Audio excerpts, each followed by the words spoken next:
Assalamualaikum warahmatullahi wabarakatuh. Sebentar, interupsi pimpinan.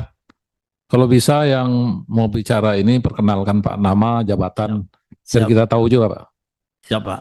Saya direktur, salah satu direktur PT Bintan Alumina dari Bintan, Santoni Pak. Kami bisa sampaikan secara singkat saja hambatan-hambatan kita dan uh, usaha Bintan Alumina di Indonesia Pak. Bahannya ada nggak? Karena kita dapat undangan itu sudah 1 hari nggak sempat bawa undangan Pak, kita datang dari Bintan. Ini informasi dari teman-teman yang kemarin ke Bintan juga kita nggak dapat bahan, dan tapi jelas di dalam undangan ini yang lain bisa nyiapin kok. Itu WHM bisa menyiapkan. 1 hari Kak, kita baru tiba Pak. Jadi gini pimpinan, izin ada kunker di Batam, itu saya sendiri yang memimpin Pak. Siap. Dan pada saat itu kami meminta tim dari Bapak untuk menyampaikan paparan. Siap. Ternyata tidak berhasil menyampaikan paparan karena alasannya bahannya tidak ada. Ya. Kemudian saya larang untuk berbicara. Saya sampaikan kepada tim Bapak pada saat itu, sampaikan ke direksi Anda agar nanti ketika dipanggil di Komisi 12 agar menyiapkan paparannya. Siap. Itu jelas, Pak. Siap Pak. Hari ini saya merasa betul-betul tidak dihargai. Oleh karena itu pimpinan, saya meminta khusus untuk PT Bintan Alumina Indonesia tidak pantas ikut dalam rapat ini. Silakan dikeluarkan. Tetapi kemudian terkait dengan ini, tolong kita perlakukan hal-hal khusus. Ya, jadi tolong jangan diremehkan, Pak. Saya yang merasa tersinggung dan tim kawan-kawan yang berangkat ke sana. Pak Cornelis juga ada, Pak Mulyadi juga ada. Saya merasa dilecehkan. Bapak dengan enteng saja ngomong begitu. Lalu ngapain sekitar 1 bulan yang lalu kami ke sana? Kalau kemudian ternyata kami hanya jalan-jalan saja. Ya, oleh karena itu izin kepada pimpinan kita persilakan PT Bintan Alumina ini untuk keluar dari ruangan ini. Terima kasih. Siap Pak. Mohon maaf Pak. Kita tidak pernah untuk tidak menghormati undangan Bapak. Namun kita betul-betul kita pikir yang kemarin di Batam sama rapat hari ini tidak sama yang kemarin. Jadi mohon maaf Pak. Kalau memang kami Interupsi pimpinan, Pak, stop Bapak ngomong. Interupsi pimpinan. Saya hadir yang memimpin ketua sendiri, ketua komisi. Jelas waktu itu Pak Ketua juga marah, anggota marah. Bahkan saya mengatakan waktu itu jika perlu setelah kami ini dikirim bahannya ke komisi setelah kami pergi. Bapak yang sayangnya Bapak yang salah satu direktur itu mana waktu itu yang udah beda lagi ya? Ini orangnya udah beda lagi. Ada yang waktu itu mengaku direktur bicara sama saya di ruangan dan betul apa ketua bilang nanti akan kita panggil ke Jakarta. Jangan sampai waktu kita panggil tidak ada lagi bahan. Mulai sekarang siapkan bahannya. Bahkan waktu rapat itu kita sampaikan, mulai sekarang persiapkan bahannya. Kita akan bertanya detail. Jadi alangkah anehnya kalau Bapak bilang sekarang Bapak 1 hari dan lain sebagainya, berarti sama sekali kejadian yang waktu ketua memimpin itu sama sekali nggak diinformasikan kepada Bapak. Padahal dia mengaku direktur. HP-nya masih saya simpan. Sekiranya segera ini menjadi catatan, tolong ditunda. Sekali lagi, harus ada punishment. Ini lembaga negara yang terhormat. Anda siapa namanya? Pak siapa? Santoni Pak. Santoni. Santoni Pak. Catat. Jadi Siap. sampaikan ke direksi Anda bahwa PT Bintan Alumina dalam posisi quote-unquote dihukum. Jadi Dirjen Minerba menyimak ya. Terima kasih. Itu aja sampaikan. Oke, kesepakatan kita bersama. Izin dari PT Bintan Alumina karena tidak membawa bahan, boleh keluar dari ruangan. Setuju ya? Silakan Bapak keluar dari ruangan karena ini Ya Pak, memang. terima kasih Pak.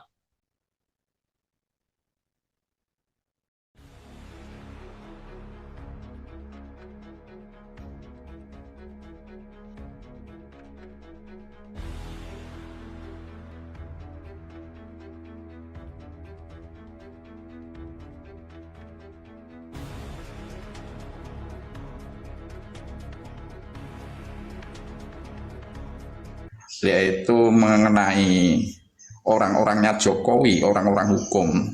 kiriman Jokowi. Itu harus diganti dulu gitu loh. Kalau Prabowo tidak berani untuk mengganti itu, ini bangkai-bangkai dan sampah itu semakin menumpuk, bukan semakin berkurang gitu loh. Terutama korupsi-korupsi itu ya, ribuan triliun seperti itu. Ini akan ditemukan kembali pasti korupsi-korupsi itu gitu loh. Harus segera Prabowo bertindak cepat mengganti orang-orangnya itu dulu. Kalau orang-orangnya tetap ini kiriman Jokowi, ya kita pesimis lah.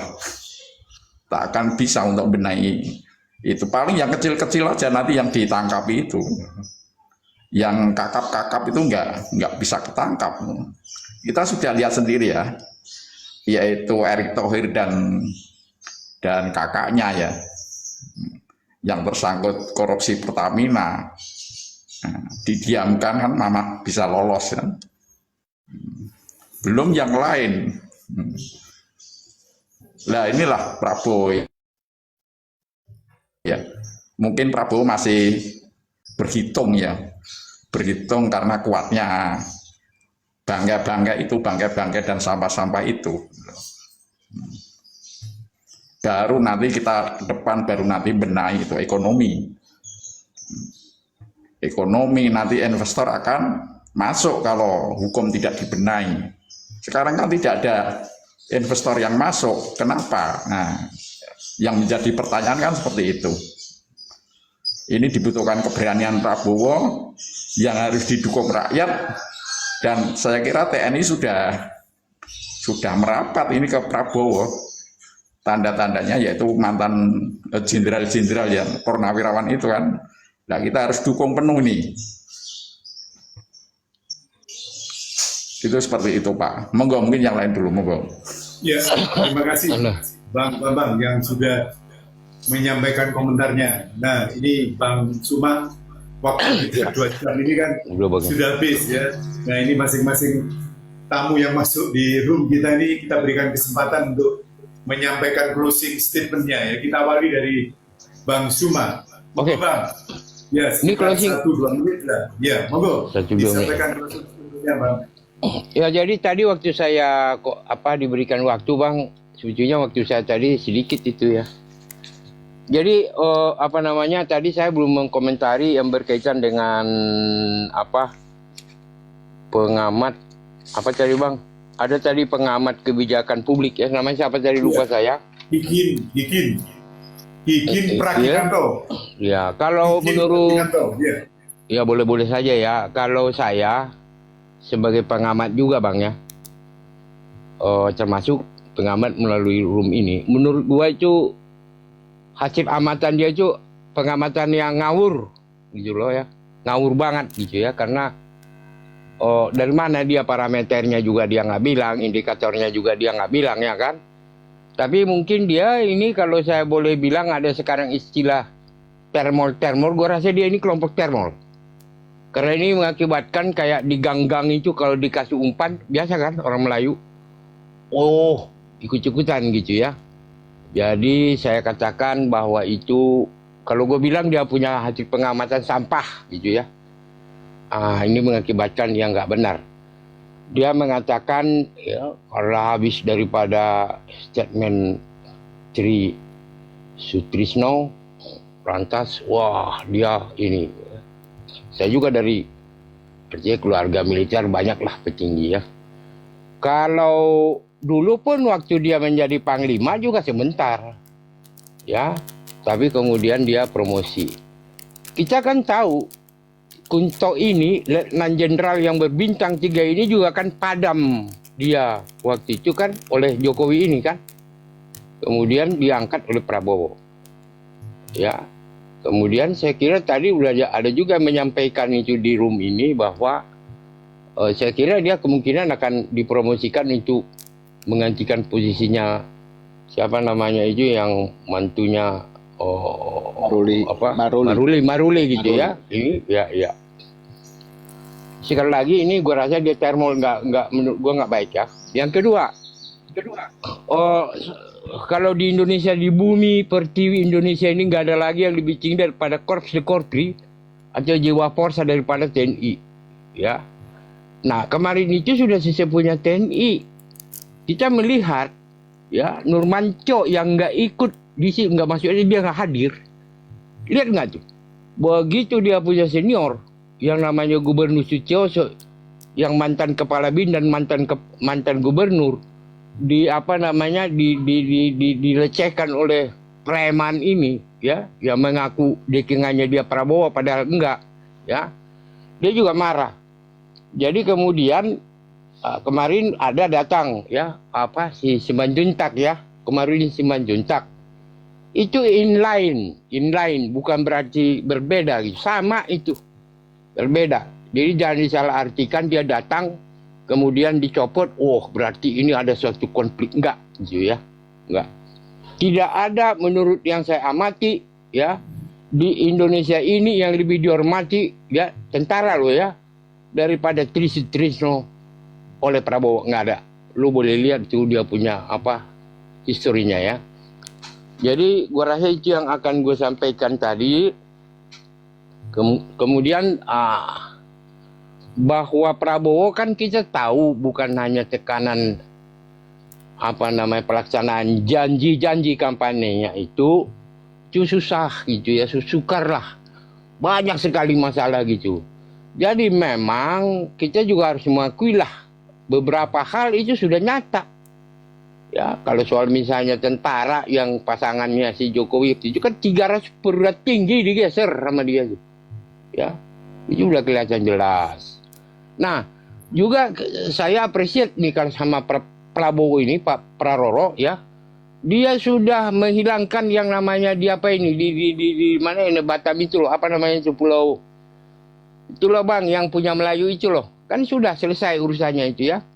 Dan saya dengar Mas Bambang, Rempang tuh. Rempang. Itu sangat indikator tinggi, ya. Itu indikator tinggi. Kalau itu enggak seperti yang sekarang udah oke punya, sekarang udah bebas, udah dihapuskan itu, ya. Itu waduh bisa ribut itu. Yang dipandang orang-orang Melayu di sana itu direcehkan seperti itu. Dan saya dengar yang berkaitan dengan BRIC, ya, yang namanya Batam dan sekitarnya ini akan dijadikan, mudah-mudahan jadi, ya, mudah-mudahan pula nggak jadi perang dunia, ya, perang dunia ketiga ini. Gua rasa sih itu aja dulu, ntar banyak yang lagi kepanjangan. Tapi sekali lagi ini yang namanya yang tadi itu termol itu. Terima kasih. Ya, terima kasih Bang Suma, komentar dan closing statement-nya. Ya, 1 menit closing statement Bang Sodik, silakan Bang. Siap, makasih Bang Atro. Ya, saya closing statement ya. Sekaligus saya langsung turun. Mohon izin para senior semua di sini. Begini, saya nggak akan menambah narasi saya atau pandangan saya yang cuma sifatnya meluruskan aja. Satu, berkaitan apa yang disampaikan Bang Bongkar ya, berkaitan tentang Letnan Jenderal Kunto itu, ya. Itu bahkan Kapus Pen ABRI pun sudah menjelaskan bahwa pergantian ini hanya cuma sifatnya untuk regenerasi dan penyegaran ya. Biasa itu di dalam tubuh TNI. Terlepas konteksnya kalau kita bawa ke nuansa politik ya, bisa A, bisa B, bisa C dan segala macamnya ya. Apalagi kalau kita kait-kaitkan dengan petisi sebagai pendatangan bapaknya itu ikut petisi ya di dalam purnawirawan TNI itu tadi ya, itu bisa saja kemana-mana gitu. Tapi intinya saya ingin menjelaskan kepada Bang Bongkar, Letnan Jenderal Kunto ini dia juga tahu etika, apalagi dia itu seorang Letnan Jenderal ya, perwira tinggi Lopati. Jadi dia juga tidak mungkin dia mendahului pimpinan tertingginya gitu loh. Hanya ini Kapus Pen loh, Kapus Pen ABRI sudah menjelaskan regenerasi dan penyegaran. Dan betul dalam sisi positifnya, kalau di luar konteks politik, saya bisa katakan bisa saja. Ingat, saya pernah ceritakan dari awal narasi saya jelaskan. Saya ingat betul perjalanannya karena saya orang Bandung, ya, tahu persis pada saat beliau jadi Panglima Kodam 3 Siliwangi, itu pun tidak berlangsung sama. Kejadiannya sama dengan pada jabatan dia sebagai Pangkogap Wilhan ya. Hanya sumur ya 4 bulan itulah. Tapi endingnya beliau dipromosikan dengan jabatan dengan job pangkat Letnan Jenderal. Waktu Panglima Kodam beliau pangkatnya Maijen bintang 2 ya. Jadi kita lihat posisi positifnya, mudah-mudahan beliau bisa saja masuk nominasi pengganti Maruli Simanjuntak sebagai Kepala Staf Angkatan Darat. Itu aja kita berdoa.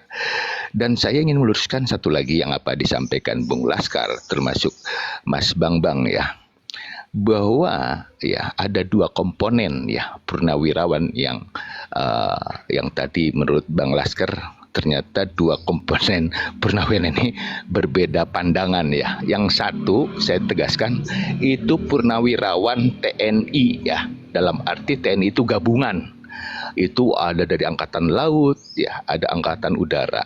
Nah, satu komponen lagi ini purnawirawan TNI AD Angkatan Darat, dia tidak gabungan ya, dia dari khusus dari Angkatan Darat. Itu aja yang ingin saya luruskan ya, ini berbeda ya.